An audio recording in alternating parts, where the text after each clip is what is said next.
오늘은 지혜 유무의 차이, 지혜 유무의 차이라는 제목으로 말씀을 상고합니다.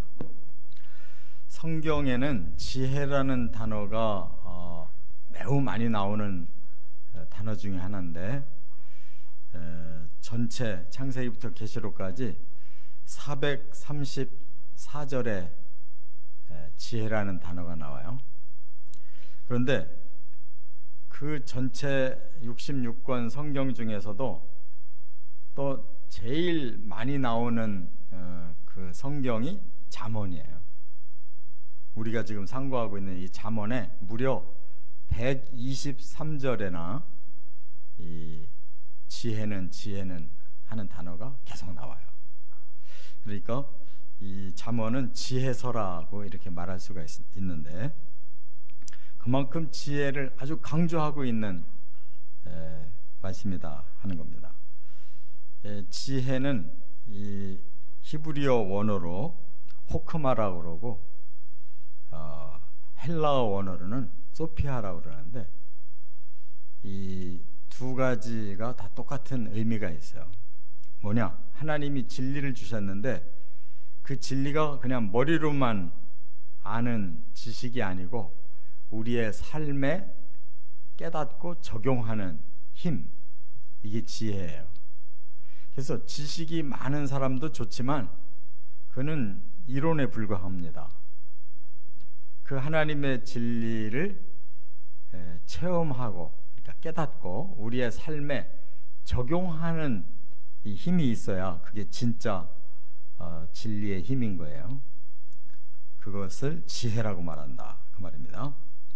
그런데 오늘 본문은 이렇게 대비를 했어요. 지혜 있는 사람과 지혜 없는 사람, 두 종류로 사람을 나누고 대비를 해서 얼만큼 차이가 날까 하는 것을 여기서 쭉 열거하고 있어요. 그런데 좀 말씀이 어떻게 보면 굉장히 좀 광범위해 보여가지고 졸가리가 없어 보이는데, 사실은 세 단계로 지금 얘기하고 있는 거예요. 뭘 얘기하려고 하느냐? 우리 삶의 방향이, 지혜가 있는 사람의 방향과 지혜가 없는 사람의 방향이 하늘과 땅 차이라는 거예요. 그러니까 인생은 어느 한 방향으로 가게 돼 있잖아요. 지혜가 있으면 그 지혜가 가르치는 방향으로 갑니다. 근데 지혜가 없으면 자기 마음대로 방향 잡고 가는 거예요. 방향에 180도가 다르다는 거고, 또 두 번째 중요한 대지는 과정이에요. 삶의 과정. 살아가는 과정마다 지혜가 있는 사람하고 없는 사람은 너무 큰 차이가 있다는 거예요. 그러면 과정을 끝내고 나면 뭐가 나오겠어요? 삶의 결과가 나오겠죠. 그 결과도 지혜 있는 사람 없는 사람의 차이가 너무 크다는 거예요. 마지막 이제 열매가 있든지 뭔가 결실이 있어야 될 거 아니에요? 너무나 큰 차이가 있다, 그 말이에요. 그래서 지혜는 우리들에게 정말 우리의 삶의 방향도 과정도 결과도 제대로 만들어주는 그런 힘이라는 거 꼭 깨닫고 적용하시기를 바랍니다. 첫째, 이제 10절과 11절 그리고 14절에 보면 첫째 대지가 삶의 방향을 얘기한다고 그랬죠. 그 방향 중에 우리가 감성으로 느끼는 즐거움이 차이가 있어요. 말하자면 지혜가 주는 즐거움이 있고, 지혜 없는 그 사람의 욕망대로 살아가는 그 즐거움이 달라요. 차원이 다르다는 거예요. 자, 10절을 한번 읽어보겠습니다.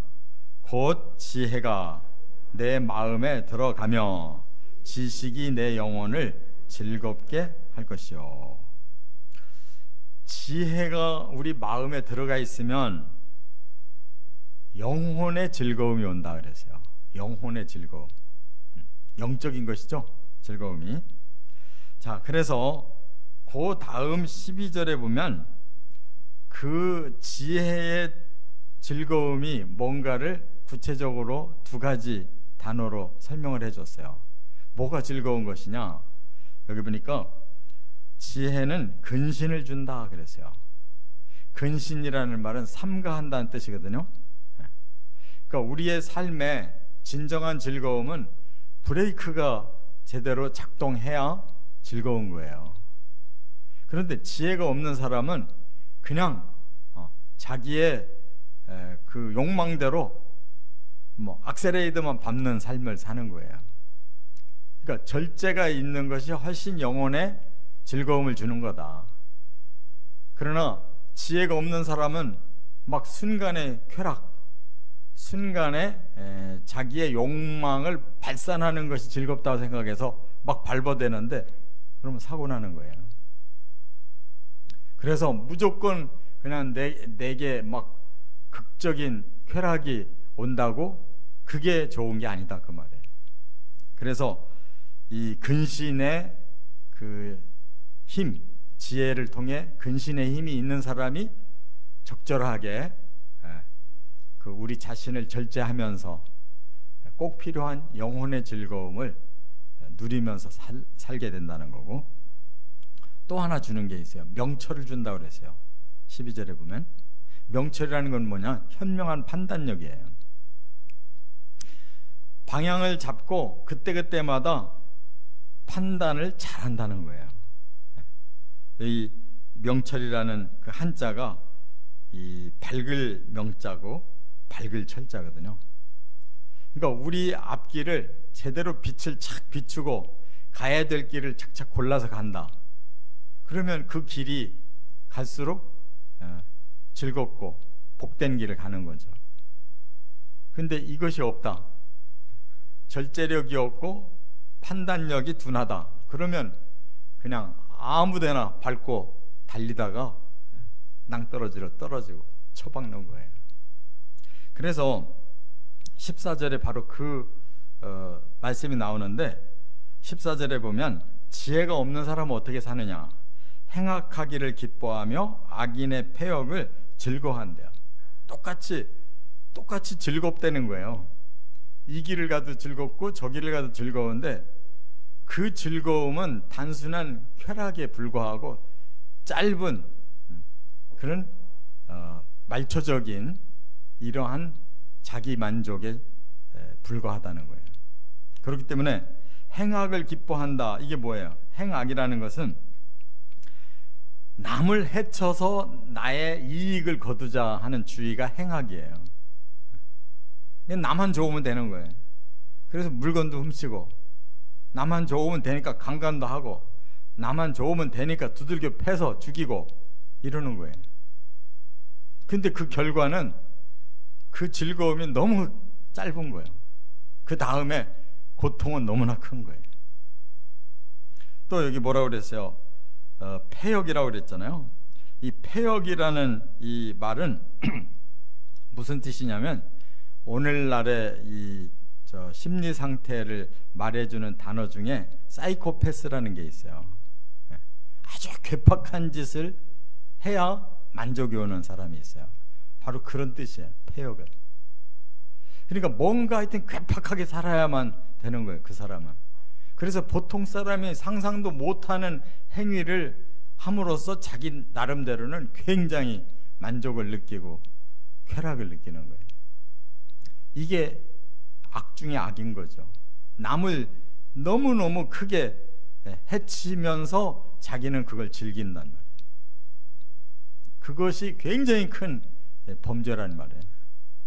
이렇게 가는 사람들, 그 삶은 잠깐은 짜릿한데 그 다음 오는 그 후유증은 너무너무 커서 그 사람들은 제대로 살 수가 없는, 자기 스스로 그냥 너무 과도하게 악셀레다를 밟아가지고 결국은 뭔가 끝이 그냥 허무하게 끝날 수밖에 없다는 거예요. 그래서 결론은 뭐예요? 지혜를 가지고 즐겁게 살아야 되는데 어떤 즐거움이냐? 남을 헤아림으로써 나까지 보람을 느끼는, 그게 영혼의 즐거움이란 뜻이에요. 할렐루야.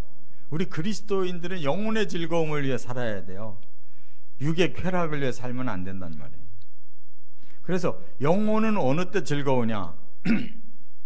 바로 자기를 절제해서 올바른 판단을 한 후에 모두에게 유익할 때 가는 거, 그게 영혼의 즐거움. 그거 다른 말로 보람이라고 그러는 거예요. 사람은 살면서 옳은 일을 하고 남에게 유익을 끼치고 나면 마음에 보람이 와요. 이 목회자들이 어느 때 보람이 있냐면 어려운 신방을 했는데, 갈 때까지는 마음이 무거워서 갔는데, 가서 말씀을 전하고 상황을 듣고 기도해 주는 가운데 그분이 굉장히 절망스러웠다가 뭔가 희망을 발견해 가지고 얼굴이 피어나는 게 느껴지면 그 신방을 마치고 돌아오는 마음이 너무너무 보람스러워. 나의 한마디 기도나 나의 한마디의 말씀 전한 것이 저분에게는 아주 큰 위로가 됐구나, 큰 지혜가 됐구나. 이렇게 남의 영혼을 유익을 줄 때 내 영혼에 보람이 온다, 그 말이에요. 고린도 전서 10장 33절에 신약을 보면요, 결론을 딱 말씀한 게 너무 많아요. 구약에서는 그거를 핵심을 이렇게 뚫지를 못하는데 신약은 그 모든 구약의 말씀의 핵심을 뚫어요. 그래서 고린도전서 10장 33절에 보면 바울이 이렇게 말해요. 나와 같이 모든 일에 모든 사람을 기쁘게 하여 자신의 유익을 구하지 아니하고 많은 사람의 유익을 구하여 그들로 구원을 받게 하라. 바울은 하늘에서 만족을 얻기를 원하는 거예요. 이 땅에서는 죽으라고 남의 유익을 위해서 남을 기쁘게 해주고 남에게 유익을 주고 남을 구원해줘라. 그러면 하늘에 가서 우리는 그 모든 보람, 기쁨을 다 얻을 것이라는 거예요. 할렐루야. 이게 그리스도인의 가장 올바른 삶의 방향이라는 말이에요. 내가 남에게 유익을 주되 구원까지 주자. 그러려면 얼마나 이 땅에서는 나 자신을 다스릴 수 있는 힘과 현명함이 얼마나 필요하겠어요. 그래서 하나님의 진리를 곰씹고 깨달아 가면서 그런 열매까지 맺는 것이다, 그 말이에요. 두 번째, 이제 삶의 과정에도 지혜가 있는 사람 없는 사람 천지 차이라는 거예요. 여기서 그것을 길이라고 그랬어요. 길. 어떤 길이 있나 보세요. 여기 12절부터 20절까지인데 먼저 20절을 같이 읽어보겠습니다. 지혜가 너를 선한 자의 길로 행하게 하며 또 의인의 길을 지키게 하리니. 여기 12절부터 20절까지는 길이라는 단어가 많이 나와요. 근데 앞에 어떤 길인가가 앞에 단어가 달라요, 서로. 지금 여기 20절은 바로 지혜가 있는 자는 선한 길을 가고 의인의 길을 지킨다 그랬어요. 자, 그러면 선한 길이다, 의인의 길이다, 이것이 벌써 한쪽 방향에 서서 지금 가고 있는 과정이에요. 지혜로운 사람은 선과 악 중에 선을 선택해요. 지혜로운 사람은 의와 불의 중에서 의를 선택한단 말이에요. 그러니까 그 사람은 계속 선한 쪽으로, 선한 길을 선택해 간다네. 의로운 쪽의 길을 선택해 간다. 또 거룩한 쪽의 길을 선택해 간다. 과정은 계속 선택하는 거예요. 어느 것이 내가 가야 될 길인가를 지혜를 알면 알게 돼 있어요. 사람은 선하게 살아야 된다, 의롭게 살아야 된다, 거룩하게 살아야 된다. 그게 하나님이 원하시는 길이고, 그 길의 끝에 이제 하나님이 주시는 그런 아름다운 열매가 기다리고 있단 말이에요. 그런데 반대로 가는 사람은 어떤 사람이냐? 여기 12절에 보니까 악한 자가 가는 길이라고 그랬어요. 지혜가 없는 사람은 선과 악이 두 가지 길이 있는데 악한 길을 선택해요. 왜 그런 줄 아세요? 그래야 빨리 결과물을 얻는다고 생각하는 거예요. 나쁜 짓을 저지르는 사람은 왜 저지르느냐? 그래야 빨리 지름길을 간다고 생각하는 거예요.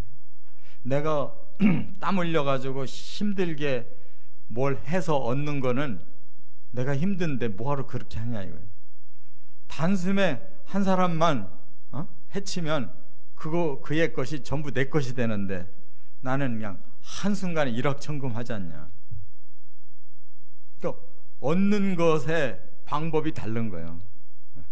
남을 해치지 않고 도와줘 가면서 나중에 좋은 것을 얻고자 하는 사람은 선한 방법으로, 의로운 방법으로, 거룩한 방법으로 하거든요. 그런데 지혜가 없는 사람은 일단 내게 뭔가 빨리 좋은 결과가 빨리 와야 되는 거예요. 그러니까 과정을 제외해버려요. 뭐 굳이 선한 길 갈 필요가 없어요. 힘들게 그냥 악하게 그냥 한순간에 해버리려고 한단 말이에요. 이렇게 지혜가 있느냐 없느냐에 따라서 살아가는 과정이 천지차이라는 거예요. 그리고 패역한 길을 간다는 거예요. 아까도 말씀드렸지만 이 패역이라는 것은 완전히 상식을 벗어난 남의 고통이 나의 기쁨이에요. 꼭 그것을 추구해 나가려고 한단 말이에요. 그러니까 얼마나 그 길에는 나쁜 결과가 많이 깔려 있겠냐고. 그리고 여기 13절에 보면은 그 지혜 없는 자의 길은 어두운 길이라고 그랬어요. 어두운 길. 참 이상하잖아요. 밝은 길이 좋잖아요. 밝아야 제대로 멀리까지 보고 방향 잡아서 갈 텐데 왜 그들이 지혜 없는 자가 가고자 하는 길은 어두울까? 어두워야 악을 행하기가 좋으니까. 어두워야 자기를 드러내지 않으면서 빨리 얻을 수가 있으니까. 그래서 어두움을 선택하는 거예요. 그리고 또 18절에는 뭐라고 그랬냐면 15절에는 뭐라고 그랬냐면 구부러진 길을 간대요. 구부러진 길가. 그러니까 FM도로 살기가 힘들으니까 그냥 트릭을 쓰는 길을 가려고 하는 거예요. 말하자면 옆으로 싹 세가지고 지름길로 얼른 그 앞에 들어가 버리려고, 새치기 하려고 하는 거예요. 이게 구부러진 길이라는 거예요. 직진의 길을 가려면 힘들으니까 옆으로 새치기 해서 그냥 빨리 앞서가려고. 근데 모든 룰이 이렇게 구부러진 룰을 따라가면은 잠깐은 된 것 같은데 그럼 반드시 걸리잖아요. 그 다음에 다 모든 게 허사가 돼 버리잖아요. 그만큼 벌 받잖아요. 근데 사람은 이처럼 그냥 남이 안 보는 가운데 그냥 내가 지름길로 가서 그냥 내가 원하는 것을 빨리 차지하려고 남을 해치고 이렇게 가려고 한단 말이에요. 그러다가 그가 결국 가는 길은 뭐냐? 여기 18절에 보니까 사망의 길을 간 거예요. 막 요리조리 약삭 빠르게 막 어두운 길로 갔다가 구부러진 길로 갔다가 막 자기 나름대로 최선을 다해서 지름길로 갔는데 거기에 도착해 보니까 그게 사망의 길이라. 그걸 많이 경험하지 않습니까? 되게 감옥 가는 사람들이 그런 트릭을 쓰다가 그게 걸려가지고 다 들어가잖아요. 감옥 가는 사람들에게 범죄 유형을 보시라고요. 다 지름길 가려고 하는. 그런데 그게 결국은 자기를 스스로 죽이는 길이더라 이 말이에요. 깨달아야 될 줄 믿습니다. 그러나 바로 지혜로운 길을 가는 것은 아까 말씀드린 대로 선한 길을 가고 의로운 길을 가고 19절에 보면 결국은 생명의 길이 되더라 그랬어요. 힘든 과정인데 그 과정을 FM으로 다 밟아갔더니 나중에 그에게 진정한 생명이 오더라는 거예요. 그래서 우리가 인생을 살아가는 데에도 끝이 좋아야 되는 거예요. 끝이. 먼 길을 가는 것 같은데도 그게 의로운 길이라면 끝까지 그 길을 가야 돼요. 그럼 나중에 의에서 생명이 나오는 거예요. 선에서 생명이 나오고 거룩에서 생명이 나오지, 이거를 거부하고 약은 길을 갔다가는 전부 사망의 길에 들어선다 그 말이에요. 그래서 신약에서는 또 이것을 착 함축해서 결론을 이렇게 말씀했어요. 로마서 8장 6절. 육신의 생각은 사망이요 영의 생각은 생명과 평안이니라. 할렐루야. 내 육이 욕망하는 그 길을 가면 결국 사망에 이르는 거예요. 그러나 내 영혼, 하나님이 내 안에 주신 그 진리의 지혜가 나를 주장하는 이 영의 생각대로 가면 반드시 생명과 진정 영원한 안식을 누린다 그 말이에요. 자, 끝으로 이제 결과가 뭐냐 이거예요. 두 길 중에 결과가 나오는데 21절, 22절에 보면 결실의 차이가 있다. 뭔가 나무를 길렀으면 거기서 열매가 나오잖아요. 그 결실에 지혜가 있는 결실과 지혜 없는 자의 결실이 천지 차이라는 거예요. 자, 21절 한번 같이 읽어보겠습니다.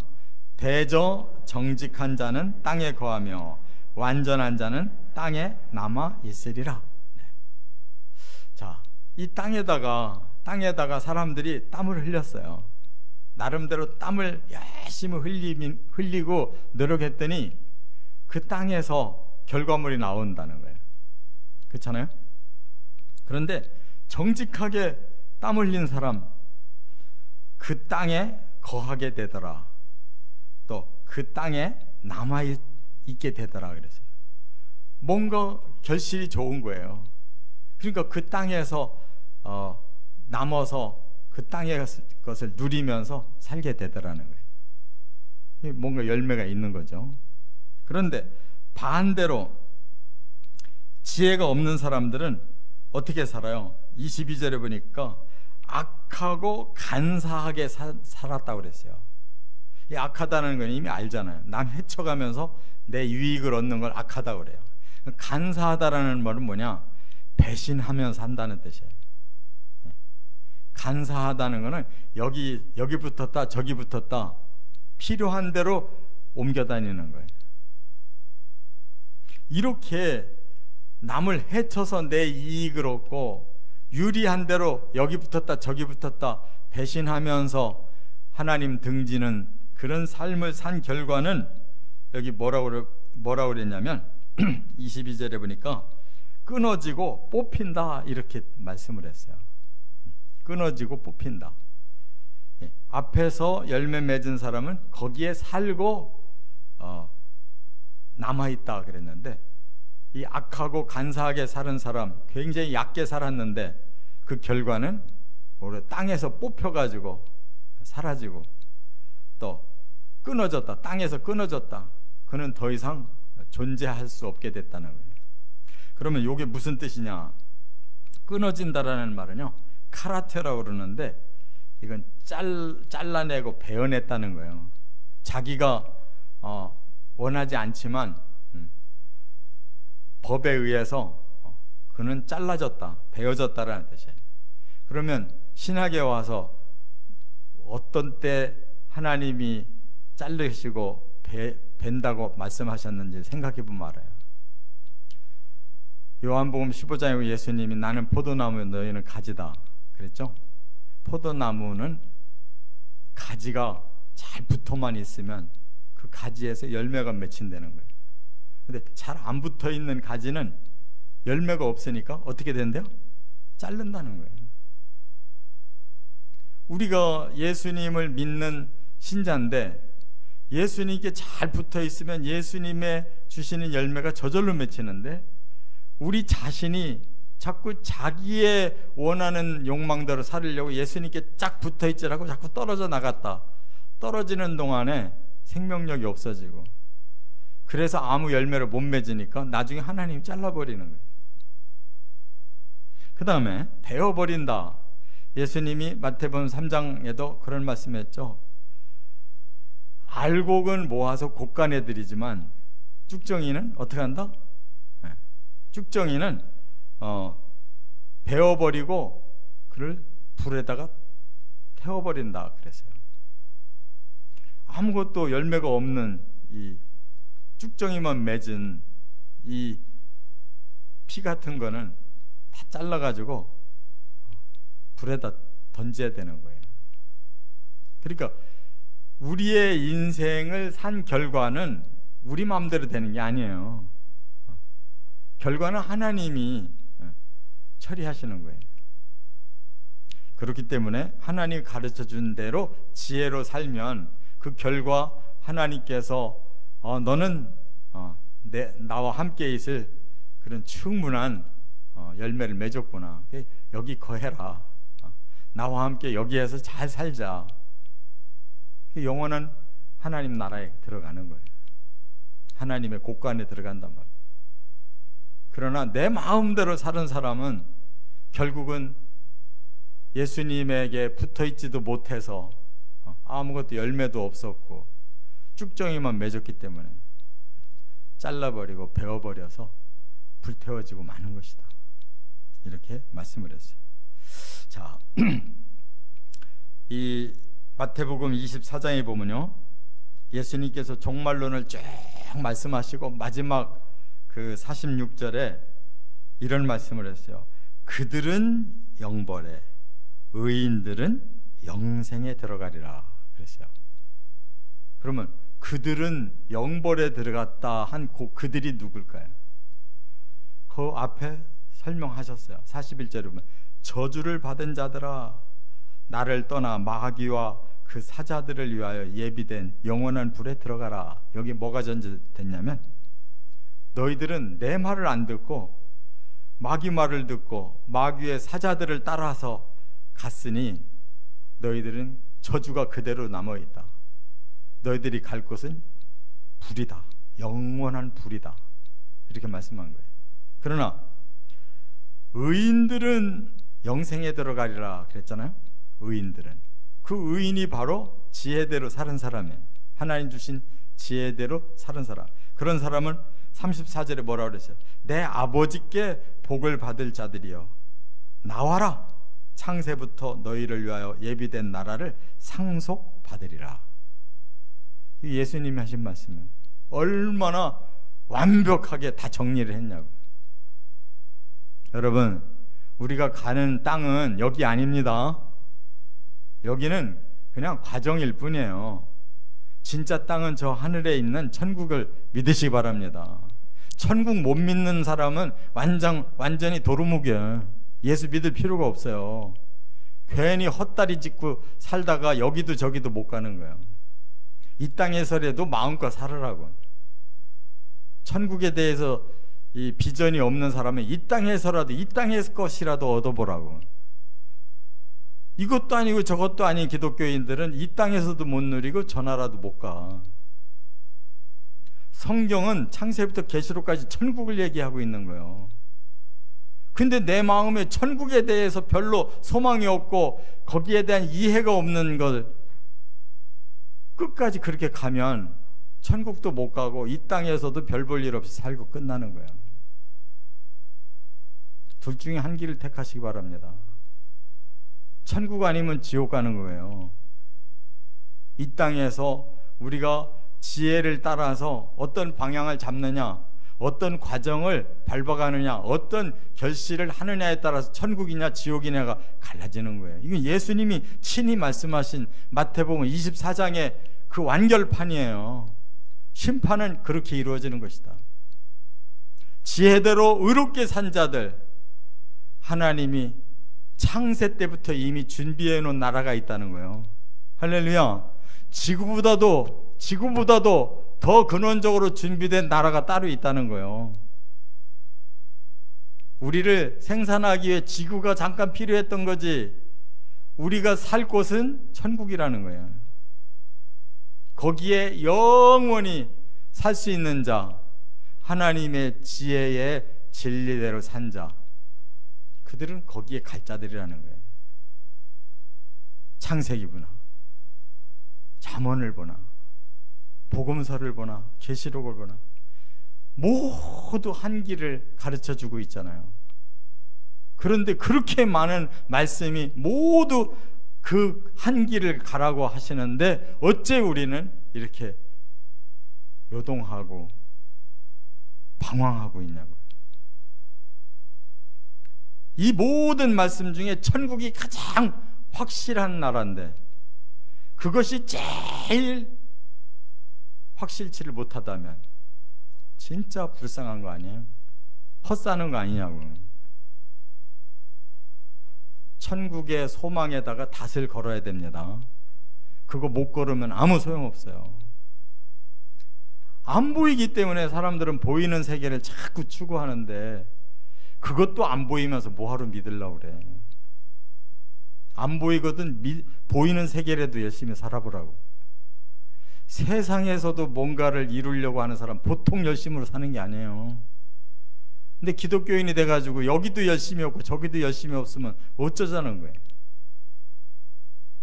지혜는 그렇게 적당하게 사는 걸 지혜라고 말하는 게 아니에요.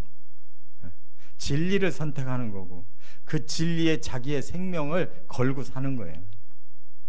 꼭 이 지혜를 통해서 방향을 정하시고 과정을 FM으로 밟으시고 꼭 결실을 하시기를 주의 이름으로 축원합니다.